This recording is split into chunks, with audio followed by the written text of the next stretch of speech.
प्रेम से बोलिए माना भगवान की जय।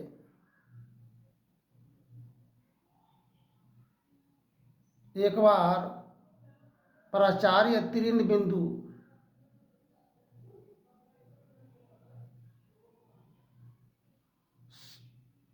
पर आक्रमण राक्षसों के द्वारा योजना बना बरसाने का।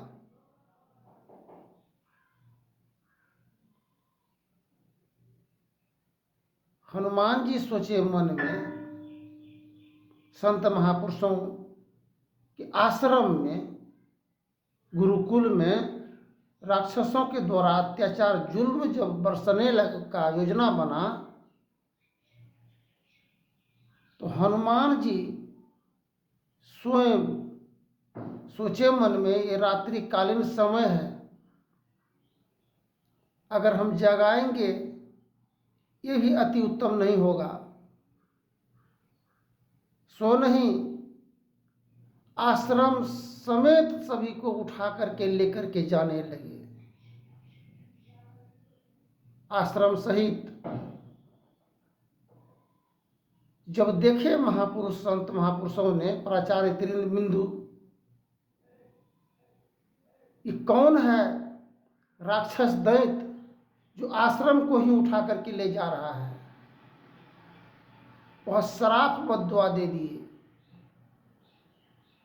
कि जो भी अपने शक्ति का दुरुपयोग कर रहे हो संत महापुरुषों पर जुल्म ढाने का,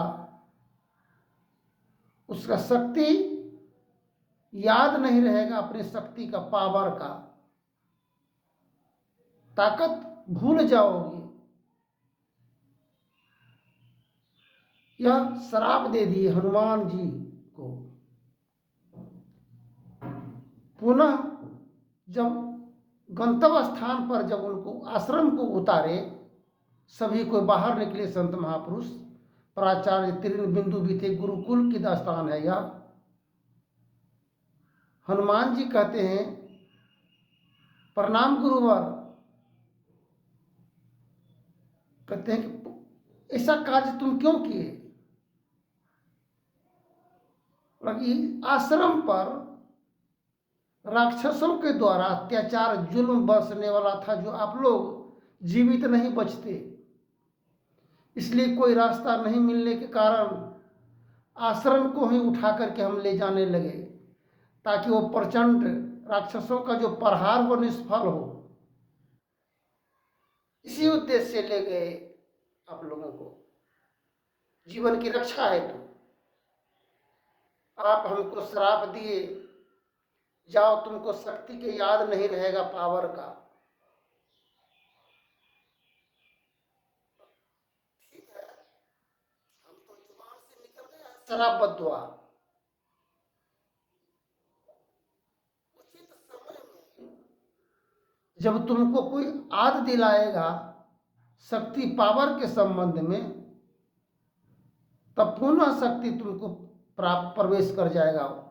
उतना ही शक्ति का शक्ति तुमको जो का तो बरकरार रहेगा, थोड़ा भी छीन नहीं होगा शक्ति। ठीक इसी प्रकार आज हम लोगों के जीवन में बाल बच्चों के ओर से जो आक्रमण बरसाए जा रहे हैं, योजना बनाया जाता है जीवबद्ध करने का, हत्या करने का, बहिष्कार करने का, तिरस्कार करने का, जो योजना बनाया जाता है, इसी के निवारण के लिए,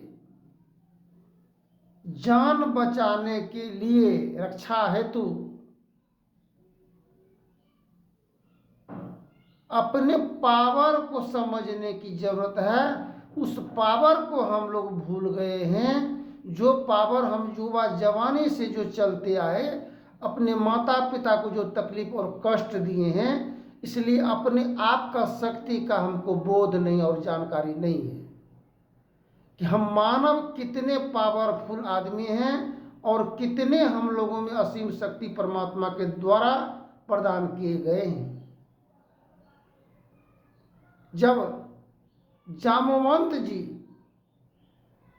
हनुमान जी को कहे कि 7 समुद्र पार होने के लिए कैसे पार हो, लंका कैसे जाएंगे, जामवंत जी संकेत दिए हनुमान जी को, हनुमान जी आप अतुल बलशाली हैं, पवन सुत हनुमान हैं, आप उड़ सकते हैं, 7 समुद्र पार कर सकते हैं। 7 समुद्र है क्या? ये शरीर जीवन 7 वित्ता का जीवन है, 7 वित्ता का, इसमें 7 समुद्र है, गंग जमुन सरस्वती की धार बह रही है, अब फूटल मनुष्वा की भाग गुरु गम नहीं लियो।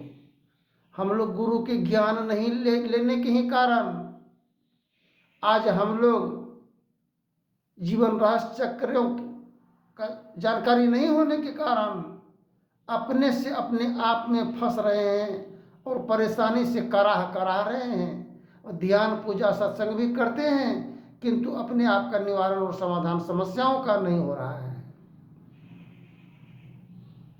जल्दबाजी में कोई कार्य करने से वह कार्य निष्फल होता है। एक स्त्री पुरुष में आपसी विवाद चल गया वर्चस्वों को लेकर के, नाम के लेकर के, नाम बाराई के संबंध में, तो पुरुष चाहता था मेरा हाथ ऊपर रहे, मेरा नाम ऊपर हो, स्त्री चाहती थी मेरा नाम ऊपर हो। इसी संबंध में आपसी थोड़ा संघर्ष और विवाद, पारिवारिक कलह, विघ्न उत्पन्न होने लगा। गांव के ही मुखिया जी थे,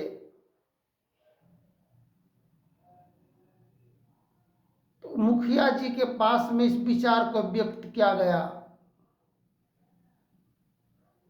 वह फोन भी उठाना पसंद नहीं किए, क्यों?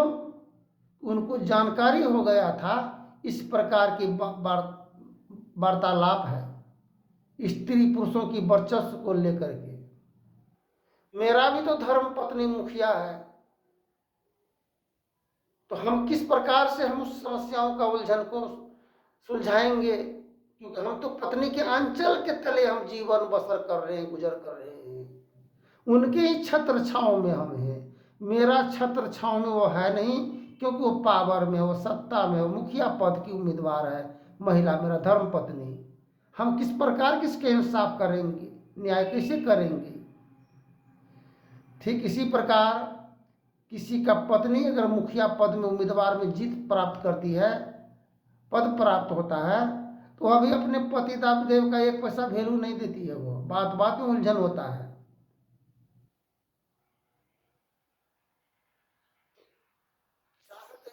आ गई मनमा है बेपरवाह, जिसको कछु नहीं चाहिए वही मानव है सहनशाह।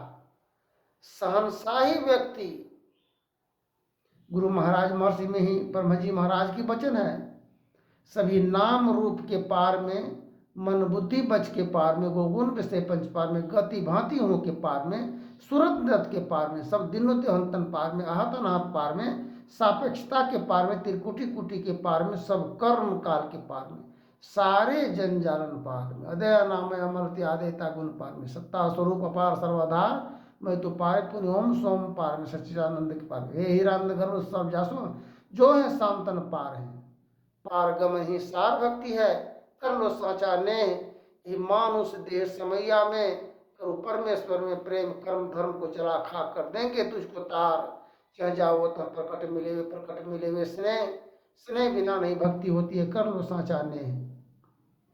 एक व्यक्ति बोला सज्जन वृद्ध को, आप एक ही पुत्र के नजदीक में रहिए, मत जाइए दूसरे तीसरे के पास। वृद्ध सज्जन बोले इधर रहते हैं तो सूली है, उधर जाते हैं तो फांसी है, जाया जाएगा कहाँ? जिस प्रकार लाहागृह पांडवों के द्वारा जो लाहागृह बनाया गया था विश्राम के लिए, रात्रि विश्राम के लिए उसी घर को जलाने की योजना दुर्योधन के द्वारा